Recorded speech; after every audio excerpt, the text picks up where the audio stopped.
तो कल तक हम लोगों ने पूरा कॉन्फ़िगरेशन का जनरल रूल से हम लोगों ने जिंक तक किया था। आज के लिए आपको मैंने होमवर्क दिया था कि आज आप लोग पूरा डी ब्लॉक का करेंगे, है ना।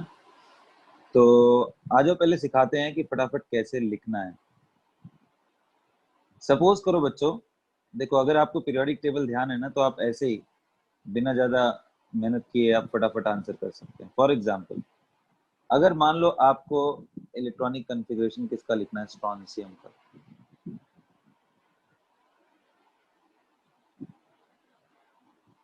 तो कैसे लिखेंगे? तो आप देखो स्ट्रोंशियम के जस्ट पहले वाला, यानी इसके जस्ट पहले 38 है। कौन सा नोबल गैस आया था? तो 36। तो आपको सिंपली पहले वही लिख देना है, क्योंकि 36 के बाद 37 एंड 38। तो स्ट्रोंशियम यानी आर्गन आपको लिख देना है, जो कि 36 था। उसके बाद दो और इलेक्ट्रॉन एक्स्ट्रा है बच्चों। तो आपको मालूम है कि अगर आप इन पूरे ग्रुप में, क्रिप्टन होगा सर। सॉरी, हाँ क्रिप्टॉन, सॉरी। तो बच्चों अगर इस पूरे ग्रुप में आप देखने की कोशिश करो, ये पूरे ग्रुप का कॉन्फ़िगरेशन आप निकालने की कोशिश करो, तो सबका सब NS1 होगा। ये पूरे ग्रुप में देखोगे बेटा तो NS2 होगा। तो कहने का मतलब इसके बाद अगर मुझे देखना होता है n का वैल्यू क्या रखेंगे हम, तो 1 2 3 4, फिफ्थ पीरियड का है तो 5s2। ये हो गया खत्म। तो ग्रुप वाइज करना बड़ा आसान है। मैं एक साथ एक दो एग्जांपल्स आपको करके दिखाता हूँ, फिर आपको समझ आ जाएगा। देखिए हाइड्रोजन का सभी को मालूम है कि सिंपली 1s2। लिथियम का हीलियम लगाएंगे और 2s1। एक्चुअल में आपको मालूम है कि 1s2 2s2 and sorry 1s2 2s1 है। 1s2 क्या होता है? हीलियम का कॉन्फ़िगरेशन है। ठीक उसी तरीके से अगर मैं सोडियम करूं, यानी इसी ग्रुप के नेक्स्ट मेंबर का, तो ये उसके पहले नियॉन, क्योंकि आप यहाँ लिख लीजिए noble gas, helium, neon, argon, krypton, xenon, radon, right. ये पहले लिख करके, अब नियॉन हो गया बेटा, तो अब यही चीज क्या हो जाएगा, 3s। उसके बाद पोटेशियम का मैं बात करूं तो आर्गन हो जाएगा, उसके बाद क्या हो जाएगा, 4s। उसके बाद रुबिडियम का अगर मैं बात करूं तो आप क्या बोलोगे, आर्गन के बाद क्रिप्टॉन, 5s। सीजियम अगर मैं पूछूं तो क्या बोलोगे, जेनॉन, 6s1। और फ्रांसियम में पूछो बेटा तो कितना सिंपल है, रेडॉन, 7s1। इतना सिंपल है, ठीक है। तो इसलिए आप देखो सभी में क्या है, S1 S1 S1 है सब में बाहर। सो आउटर मोस्ट कॉन्फ़िगरेशन कभी बोला जाए इस ग्रुप का तो क्या है बेटा, NS1। याद रहेगा आपको, जहां पे n का वैल्यू उसके पीरियड से डिफाइन हुआ। ये फर्स्ट पीरियड है तो 1s, ये सेकेंड पीरियड है तो 2s, ये 3s, ये 4s। समझ में आ गया बच्चों नोबल गैस में कैसे लिखोगे? Clear? Okay, very good. D block में चूंकि बहुत सारे एक्सेप्शंस हैं तो इनको मैं एक साथ देखूंगा। फिलहाल अब आते हैं पी ब्लॉक के लिए, इनको कैसे लिखे, बड़ा इंटरेस्टिंग है ये। जैसे मान लीजिए बोरॉन फैमिली के पूरे एलिमेंट्स आपको लिखने हैं, तो अब ये हाइड्रोजन हो गया तो मैं इसको साइडलाइन कर दूंगा, एक तरफ कर दूंगा। यहाँ पे बोरॉन के बारे में,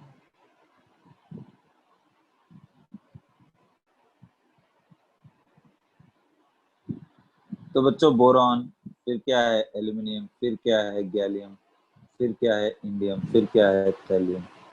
और उसके बाद यहाँ पे और एक एलिमेंट है जो कि आप देख सकते हो बोरॉन फैमिली में UU2 के फॉर्म से लिखा गया। इनका नेमिंग कैसे होता है, जो एलिमेंट्स का भी प्रॉपर नेम नहीं है, ये भी हम लोग डिस्कस करेंगे नेक्स्ट चैप्टर में, पीरियोडिक प्रॉपर्टीज में। फिलहाल आप एक चीज ध्यान रखोगे, जैसे मतलब डायरेक्टली अगर करना हो, एक चीज ध्यान रखोगे कि गैलियम डी ब्लॉक पूरा 3D भरने के बाद आया है। तो गैलियम डायरेक्टली आर्गन के बाद गैलियम नहीं है बेटा, आर्गन के बाद आप दोनों s में आपने इलेक्ट्रॉन भरोगे, उसके बाद d भरना शुरू होगा, भरते भरते यहाँ तक d भरेगा, उसके बाद गैलियम आया है। तो आइए देखते हैं कैसे लिखें। बोरॉन का जो कॉन्फ़िगरेशन है पूरा पूरा अगर आप लिखोगे तो 1s2 2s2 2p1 1s2 क्या था, हीलियम, तो हम ऐसा लिख रहे हैं।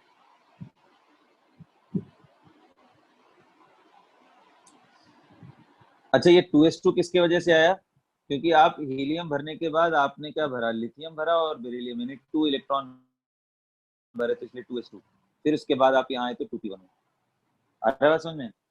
उसी तरीके से एल्यूमिनियम भरोगे बेटा तो ये हीलियम की जगह पे क्या आ जाएगा, नियॉन। आप 13 है, ये काउंट भी करते चलना, ये 10 होता है। फिर देखो 3s2 3p1। और अगर आपने गैलियम जिसका एटॉमिक नंबर 31 अगर आपने ध्यान नहीं दिया बेटा तो आप लिखोगे आर्गन 4s2 4p1। ये करेक्ट है क्या, बिल्कुल नहीं, क्योंकि आर्गन का कितना होता है एटॉमिक नंबर, 18। आप करके देखो मैच कर रहा है क्या आपका इलेक्ट्रॉन, बिल्कुल नहीं, क्योंकि 18 एंड 3, तो टोटल इलेक्ट्रॉन तो इसमें 18 प्लस 3 जो कि मिला के 21 आ रहा है, जबकि गलत हो गया ये, क्योंकि टोटल इलेक्ट्रॉन तो कितना है इसके पास, गैलियम के पास 31। तो इसका मतलब कुछ मिसिंग है। मिसिंग कुछ नहीं है बेटा, मिसिंग आपका गड़बड़ी कहाँ पे हुआ, आपने ये नहीं ध्यान दिया कि बीच में डी भी आ रहा है। कौन सा डी बेटा, यहाँ पे 3D भरता है, याद है ना।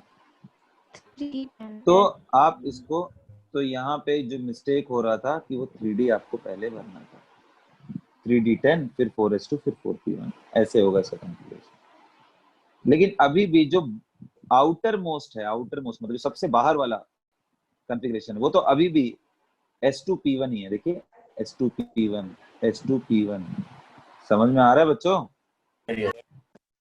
तो ये चीज अगर आप मिस्टेक नहीं करोगे तो बच जाओगे आप, फिर आप फटाफट लिखना सीख जाओगे। तो पी ब्लॉक में थोड़ा सतर्क रहना है, उस एलिमेंट के पहले देखना है क्या क्या आ रहा है उसके हिसाब से। तो हमारा ये आएगा जरूर, क्या चीज, ये आएगा जरूर 4s2 4p1, लेकिन उसके पहले 3D10 भी हमें भरना है। अब इलेक्ट्रॉन काउंट करो, इक्वल हो जाएगा 18 प्लस 10 28 एंड 2 30 एंड 31। उसी तरीके से बच्चों इंडियम के लिए क्या होगा, क्रिप्टॉन, फिर 4D10 हो जाएगा, 5s2 हो जाएगा बेटा, एंड 5p1 हो जाएगा, ये सुनो। लेकिन जब आप थैलियम की बात करोगे, फिर से एक बार थोड़ा गेम होगा। थैलियम का एटॉमिक नंबर 81 है। अब देखो इसका 81 है, मैंने एटॉमिक नंबर भी आपको निकालना सिखाया था, याद है आपको। Yes sir. Atomic number magic number के सहायता से यहाँ तक निकालना सिखाया था।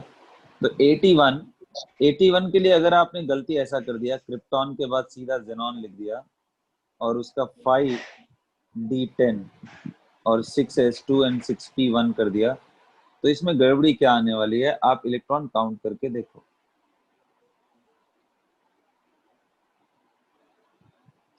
तो जेनॉन का इलेक्ट्रॉन कितना है, आप देखो यहाँ पे जेनॉन का इलेक्ट्रॉन कितना है, 54। तो ये 54 है बेटा, 54 प्लस 10 आ जाएगा 64, प्लस 3 मिला के 67, जबकि है कितना इसका 81। अगर आप इसको सब्ट्रैक्ट करो 81 में से 67 को, तो आपको दिखेगा कि ये 14 का डायरेक्ट गैप है। इसको जैसे ही ध्यान आया, कभी मिस्टेक हो जाए बच्चों ना तो इलेक्ट्रॉन जोड़ लो बस। 14 जैसे ही आया दिमाग में तुरंत क्या है, इसका मतलब F छूट गया हमारा। तो एक्चुअल चीज क्या है कि यहाँ पे 4F भी आएगा बेटा। लेकिन अभी भी आउटर मोस्ट आप चेक करके देखो, हर जगह पे s2p1 है। समझ में आया बच्चों। तो आउटर मोस्ट तो कॉन्फ़िगरेशन वही है, लेकिन अब आप देखो यहाँ से देखते तो आपको तुरंत तुरंत आता, गलती भी नहीं होता। थैलियम यहाँ पे है सर, थैलियम से पहले का नॉबिक है जेनॉन है, जेनॉन भरने के बाद हम यहाँ s में पहुंचे, s भर गया, उसके बाद हम लैंथेनॉइड में पहुंच गए तो f भर गया पूरा, उसके बाद हमारा d भी भरा, और तब जा करके हम कहाँ पहुंचे, थैलियम पे। तो यानी जेनॉन से थैलियम के बीच में s, f एंड डी तीनों भर गया। समझ में आ रहा है बच्चों? तो देखो, तो P1 था, बाकी S भी भर गया, D भी भर गया, F भी भर गया। तो क्लियर हुआ कैसे इलेक्ट्रॉनिक कॉन्फ़िगरेशन लिखना है स्मार्टली, एकदम स्मार्ट तरीके से। फर्स्ट 2 एलिमेंट्स में कोई प्रॉब्लम नहीं है, नेक्स्ट 2 में D का इंटरफेरेंस है, उसके बाद वाले में F का भी इंटरफेरेंस आ जाएगा, बाकी आउटर मोस्ट तो सिंपल है। तो अगर आपसे कोई पूछे कि बताइए outer most configuration boron family का क्या होगा, तो क्या बोलोगे? आप बोलोगे ना आउटर मोस्ट पूछा तो NH2NP1। बोलिए यस और नो। Yes sir. यस। जहां पे N क्या है बेटा? N का मतलब पीरियड नंबर। बोरॉन बताइए कौन से पीरियड से बिलोंग करता है, कौन से पीरियड में बिलोंग करता है? सेकंड। तो sir hydrogen helium first period और ये सेकंड पीरियड। तो यहाँ पे क्या आएगा? 2s2 and 2p1। एकदम बच्चों एकदम फटाफट आंसर करना है। जैसे मैं पूछूं बताओ आउटर मोस्ट कॉन्फ़िगरेशन थैलियम का कितना होगा, आउटर मोस्ट नाम आया तो बस सर कौन से पीरियड का है ये, तो आप काउंट करिए यहाँ से 2 3 4 5 6 पीरियड। तो बच्चों 6s2 6p1 आ रहा है बात समझ में? Sir yes. आउटर मोस्ट बताना है, क्योंकि सारा गणित जितना भी हम लोग पढ़ेंगे, पूरा बॉन्डिंग वगैरह सब में सिर्फ आउटर मोस्ट से मतलब है। और कॉन्फ़िगरेशन लिखने को बोले तो आप लिख लोगे, उम्मीद है अब आप मिस्टेक नहीं करोगे। ठीक उसी तरीके से बच्चों अगर मैं बोलूं कार्बन फैमिली का, तो क्या आउटर मोस्ट कॉन्फ़िगरेशन दिख रहा है सबको कि सर NH2NP2 आएगा? सर बोलिए। यस उसी तरीके से Yes. नाइट्रोजन का NH2NP3 आएगा, ऑक्सीजन का NH2NP4 आएगा बेटा, NH2NP5 आएगा। और बच्चों यहाँ पे तो हीलियम को छोड़ दीजिए, क्योंकि हीलियम में तो सिर्फ और सिर्फ क्या है? S ही है। अगर हीलियम को छोड़ दिया जाए तो यहाँ सब के सब P6 हैं। ये हीलियम का सिर्फ 2s2 है, उसके अलावा बाकी सब कोई भी ले लो आप, कोई भी मेंबर ले लो नीचे, वो सब NH2NP6 है। क्योंकि आ रहा है बात समझ में बच्चों? सॉरी 2s2 नहीं है बेटा, सॉरी हीलियम का तो सिंपली क्या है 1s2, क्योंकि उसमें 1s में 1p तो होता ही नहीं है, तो सर उसका तो कोई बात ही नहीं करेंगे। तो NH2NP6 इनका कॉन्फ़िगरेशन सारों का नीचे जितने भी हैं बोलते हैं P6। कोई भी इलेक्ट्रॉन उसमें अनपेयर्ड नहीं है, नोबल गैसेस के अंदर कोई भी अनपेयर्ड इलेक्ट्रॉन नहीं है। अच्छा बच्चों यहाँ मालूम चल गया, एक बच गया था हमारा इसमें, तो ये भी आपने सीखा ही कैसे करना है। NH2 आएगा, पूरा का पूरा कॉन्फ़िगरेशन NH2। कोई भी लिखना हो आप लिख सकते हो इसमें से, ऊपर से नीचे हो जाएगा ना जी, सब लोग का हो जाएगा। Yes sir. चलो तो एक बार ट्रायल कर लेते हैं, देखते हैं आप क्या बोलते हो। बताओ तो एस्टेटाइन का क्या लिखोगे कॉन्फ़िगरेशन नोबल गैस के टर्म में? ये रहा एस्टेटाइन आपके पास। अच्छा आई होप कि आप लोग फटाफट लिखना जानते हो बच्चों। जैसे मैंने एस्टेटाइन बोला आपको याद आएगा, fluorine chlorine bromine iodine and astatine. बोलिए बच्चों, तो आप वहां से देख लोगे ना कि हेलोजन ग्रुप का है कॉन्फ़िगरेशन और ये सारा चीज, तो इसलिए मैंने आपको याद कराया था सारा चीज। तो फिलहाल अभी चलिए पीरियोडिक टेबल सामने है तो हम इसी का मदद ले लेते हैं। बताइए एस्टेटाइन का कितना आएगा? 6s2 6p5 एसिटाइन का पूरा कंप्लीट कॉन्फ़िगरेशन अगर मैं बोलूं तो बोलेंगे आपकी सर जेनॉन करिए, जेनॉन के बाद आप क्या करिए सर, एक्चुअल में 6s2 भरा पहले, उसके बाद सर क्या भरा 4f है ना, उसके बाद क्या 5d,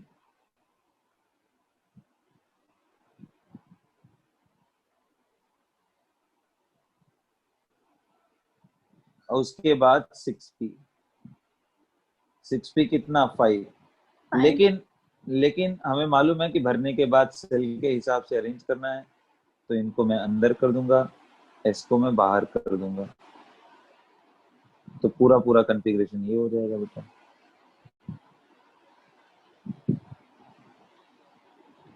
क्लियर हो रहा है? लेकिन हमें मतलब किससे है? इससे, बस आउटर मोस्ट से। अंदर का कहानी क्या हो रहा है हमें कोई मतलब नहीं है, सिर्फ आउटर मोस्ट से मतलब है। क्लियर हुआ बच्चों? कॉन्फ़िगरेशन क्लियर हो रहा है? अब आइए हम लोग बात करते हैं डी ब्लॉक का कॉन्फ़िगरेशन कैसे लिखेंगे। डी ब्लॉक का कॉन्फ़िगरेशन कैसे लिखेंगे?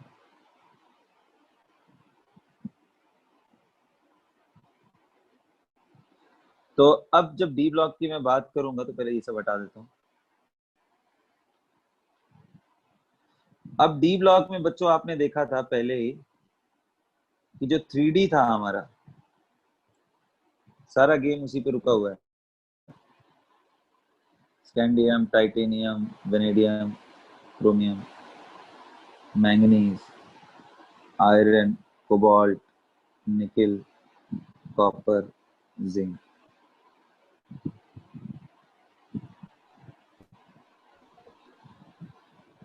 तो अब मैंने आपको बताया था, देखो इसको याद कर जाओ यार, 22, 23, 24, 25, 26, 7, 28, 29 एंड 30। मैंने आपको समझाया था बेटा, जैसे ही ये आए वैसे ही आप समझ जाओ 21 है तो D1, याद है ना? उसी तरीके से बच्चों यहाँ पे क्या आएगा D2, उसी तरीके से यहाँ पे क्या आएगा D3, लेकिन यहाँ पे क्या आता है D5 D5. एंड S1, याद आ रहा है? Yes, sir. और यहाँ पे सेम वही D5 लेकिन S2, यहाँ उसी तरीके से D6 S2, यहाँ D7 S2, यहाँ D8 S2, और यहाँ D9 ना होकर के D10 S1 आ जाता है। इसलिए मैंने बताया था कि ये कॉन्फ़िगरेशन थोड़े अजीब से हैं, इनको थोड़ा आपको ध्यान रखना है।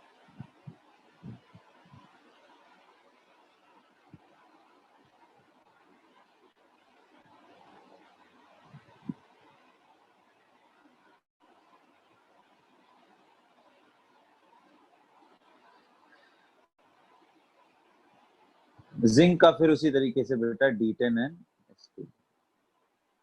अब अगर मैं उसी ग्रुप के बारे में, ये हो गया आपका स्कैंडियम से लेकर के नीचे, उसके नीचे देखते हैं।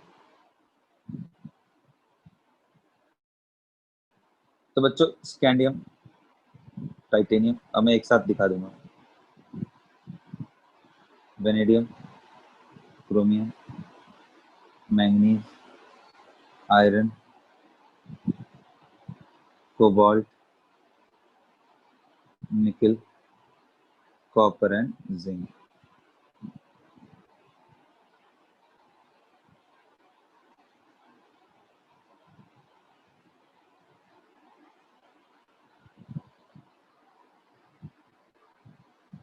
अब आइए देखना शुरू करते हैं कि सर इसके नीचे अगर मैं रखूं, स्कैंडियम के नीचे क्या था, इलेक्ट्रियम, ये जिरकोनियम था बेटा। एक minute,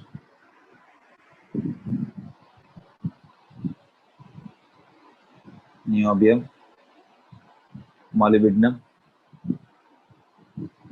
technetium, ruthenium, rhodium, palladium, silver, cadmium. तो जो मैंने आपको डिस्कस किया बच्चों,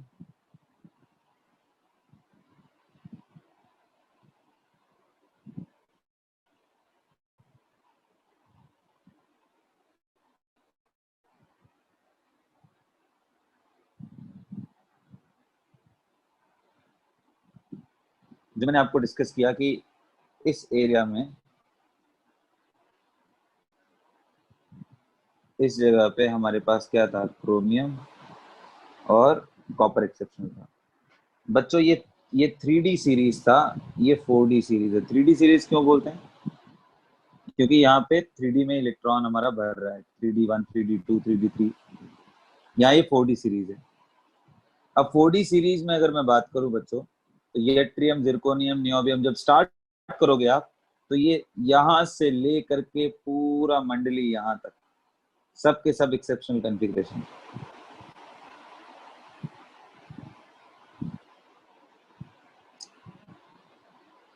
सब के सब यहां से लेकर यहां तक। अब एक्सेप्शनल है तो हमारे लिए आसान है चीजों को समझना।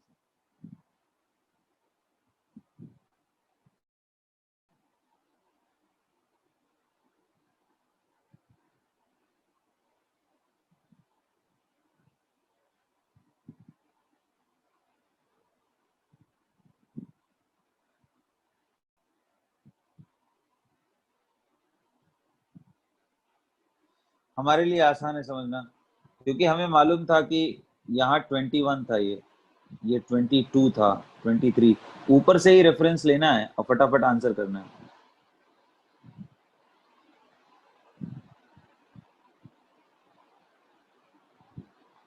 तो बच्चों 21 है तो क्या होना चाहिए, D1। तो बेटा ये होता है 4D1 5S2। उसी तरीके से बेटा ये 4D2 होता है, मैं सिंपली D2S2 लिखूंगा। अब यहाँ पे होना तो चाहिए था बेटा क्या, D3S3S2, लेकिन ये ना हो करके बेटा, अब सोचो D3 नहीं है तो क्या होगा भाई, S D से इधर इलेक्ट्रॉन तो जा ही नहीं सकता है, क्योंकि S का तो मैक्सिमम कैपेसिटी कितना है बेटा, S का तो मैक्सिमम कैपेसिटी 2 का, तो इसका मतलब उल्टा जरूर हो रहा होगा। तो ये क्या होता है कि ये D4 हो जाता है बेटा, ये S1 हो जा रहा है। आ रहा है बात समझ में, कैसे सोचोगे? Yes.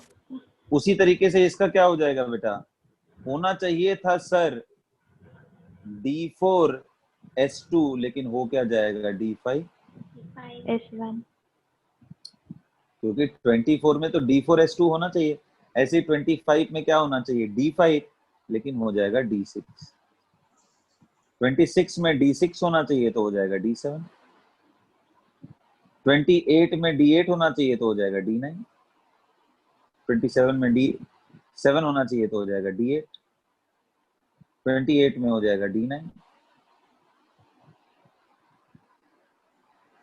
होना चाहिए, सॉरी D8 होना चाहिए, लेकिन ये एकमात्र ऐसा है बच्चों जहां पे D10 और S 0 हो जाता है।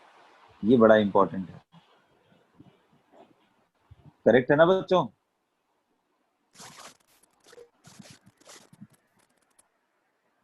बोलिए, पैलेडियम का चेक करिए, D10 S 0 हो गया।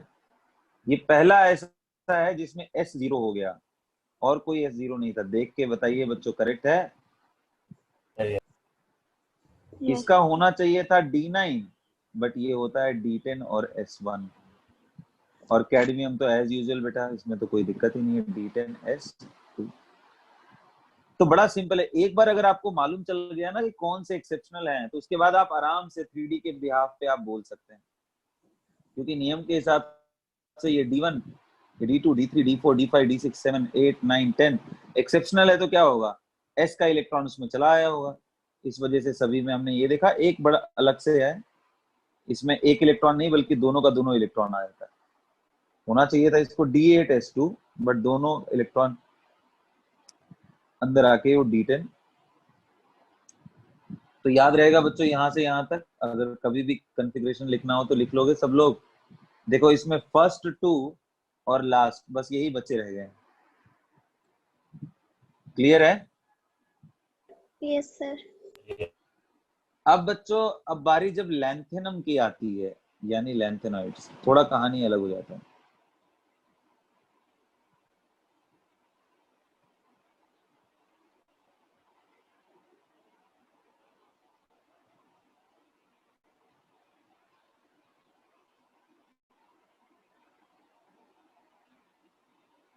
थोड़ा कहानी इसमें अलग हो जाती है, क्योंकि लैंथेनम का टोटल अगर आपको याद है तो कितना होता है, 57। एक बार चेक कर लो, 7. 57 है, आप देख लो।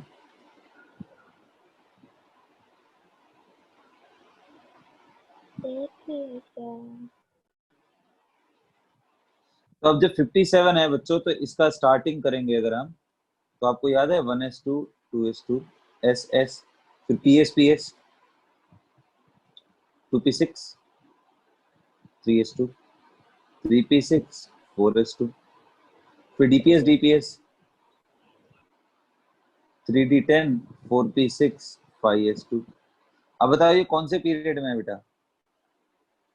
कौन से पीरियड में है लैंथेनम? तो ये बोलिए, ये 4th या 5 या 6 था, 6 पीरियड ना? Yes sir. तो 6 पीरियड है, तो Yes. यानी 6 तक हमें जाना है। तो यानी फिर से dps फिर से 4d10, 5p6 एंड 6s2। अब ये पूरे इलेक्ट्रॉन जोड़ लीजिए, तो आप एक बार कितने हैं, पूरा जोड़िए यहाँ से यहाँ तक। तो आप जोड़ेंगे तो देखिए 56 आ रहा होगा, एक बार चेक करके देखिए।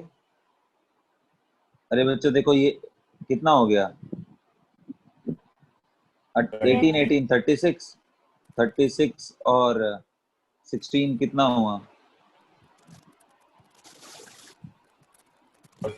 52, 52 एंड प्लस 4 56 हो गया। अब 56, अब एक इलेक्ट्रॉन बचा है, तो उसके बाद याद है ना क्या होता है, FDPS FDPS याद है। Yes, sir. तो 4F, फिर 5D, P, फिर 6P, 6, फिर P. 7S। तो बेटा यहाँ पे होना चाहिए 1, होना चाहिए ऐसा, यस और नो। Yes. तो मतलब अगर इसको हम पूरा कहानी लिखने की कोशिश करें तो लैंथेनम होना चाहिए था। लैंथेनम से जस्ट पहले कौन सा नोबेल गैस आ रहा है, जेनॉन आ रहा है, Yes, sir. तो होना चाहिए था जेनॉन। एंड जेनॉन मतलब यहां तक बेटा, जेनॉन मतलब यहां तक 5p6 तक। देखो helium, neon, argon, krypton, xenon 1 2 3 4 5, 5p6 तक तो यही खत्म होगा ना। तो जेनॉन, जेनॉन के बाद हमारा 6s2 आना ये चाहिए था, 4f1, 5d0, 6p0, 7s0, ये होना चाहिए था भाई s2f1। लेकिन अगर आप चेक करोगे तो देखोगे ये नहीं है, बल्कि ये इलेक्ट्रॉन कहाँ है, डी में है। Yes no. Yes, sir. तो इसलिए इसको एक्सेप्शनल काउंट करते हैं। हालांकि अगर आप ऐसे याद करो तो कोई गड़बड़ी नहीं है, इसमें आप क्या बोलते हो, D1 होना चाहिए, यस ना, इधर भी D1 होना चाहिए। तो उस हिसाब से देखो तो इसका भी D1 ही है, मतलब अगर आप याद करना चाहो तो कोई गड़बड़ नहीं है। लेकिन पूछा जाए क्या ये एक्सेप्शनल नहीं है, बिल्कुल है, क्योंकि डी में ना जाके उसको एफ में जाना चाहिए था। इसका configuration 6s2, 5d, 4f0, 5d1 होता है। तो एक्सेप्शनल है, लेकिन ऊपर का पैटर्न फॉलो कर रहा है। पैटर्न का मतलब D1 होना चाहिए, D1 है भी। आ रहा है बात समझ में बच्चों, तो ये D1 होना चाहिए, तो याद करने वाइज तो कोई प्रॉब्लम नहीं है। लेकिन सर क्लियर है ना बच्चों,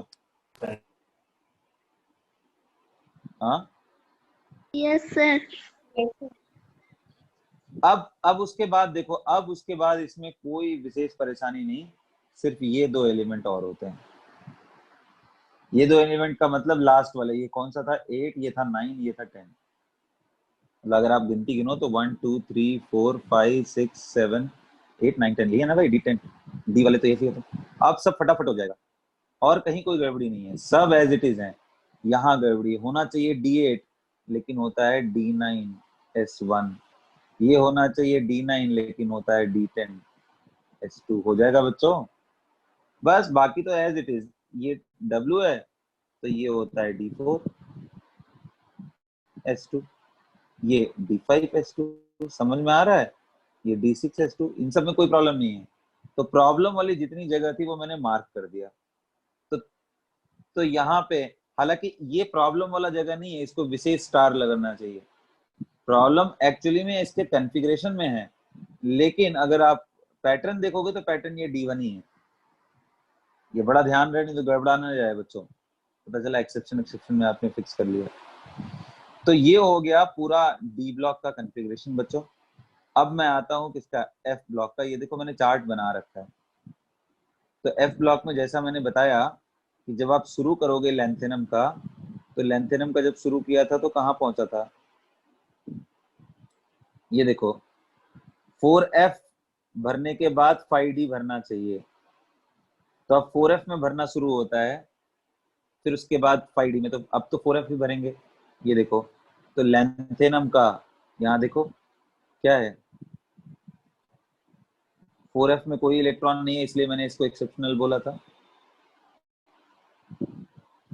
तो ये हो गया हमारा एक्सेप्शनल। और फिर यहाँ देखो 4f में एक ही है, डी में एक है, ये भी एक्सेप्शनल हो गया। उसके बाद देखो बाकी सब चीजें सही हो गई, क्योंकि एस है, एफ में 3, एफ में 4, एफ में 5, एफ में 6, एफ में 7, कोई प्रॉब्लम नहीं। तो अगर एफ ब्लॉक में एक्सेप्शन देखा जाए तो उसके बाद यहाँ मिलता है। मतलब लैंथेनम सीरियम के बाद सीधा सीधा गैडोलिनियम में मिलता है, गैडोलिनियम। उसमें क्या है, एफ में 8 होना चाहिए था, लेकिन एफ में 7 और डी में 1 हो गया। रीजन वही सेम है जो कल मैंने बताया था कि एनर्जी गैप बहुत कम होता है, हाफ फील्ड की स्टेबिलिटी थोड़ी ज्यादा होती है, तो इसलिए देखो 7 8 होना चाहिए लेकिन एक इलेक्ट्रॉन आगे भेज दिया, हाफ फील्ड स्टेबिलिटी। इसलिए ये बहुत बार क्वेश्चन पूछा है गैडोलिनियम का, तो इसको मार्क करके रखना है सबको। उसके बाद आप देखिए कहीं कोई विशेष परेशानी नहीं आ रही है, ठीक है, क्योंकि लास्ट में भी कोई परेशानी नहीं है, क्योंकि भाई 14 के बाद तो डी में ही इलेक्ट्रॉन भरेंगे ना।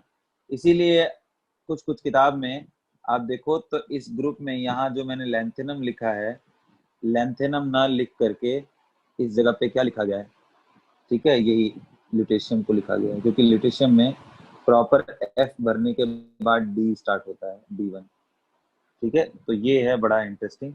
तो बच्चों देखो आपको लैंथेनॉइड सीरीज में कितने एक्सेप्शन मिल गए, वहां पे भी 3 मिले, पहले 2 और एक बीच का 64 वाले का, वो भी हाफ फील्ड की वजह से। तो याद रहेगा बच्चों सारा कॉन्फ़िगरेशन, तो क्लियर हो गया। तो आज का क्लास फिर हम यहीं रोकते हैं, और ग्राफिकल पोर्शन को देखेंगे या तो संडे को कवर कर देंगे, जैसा भी टाइम मिला। तो आज का क्लास बस यहीं पे समाप्त करते हैं। और आप एक बार जैसा मैंने इसका एनालिसिस किया है लेंथेनॉइड का, वैसे एक्टिनाइड्स भी आप देख लीजिए।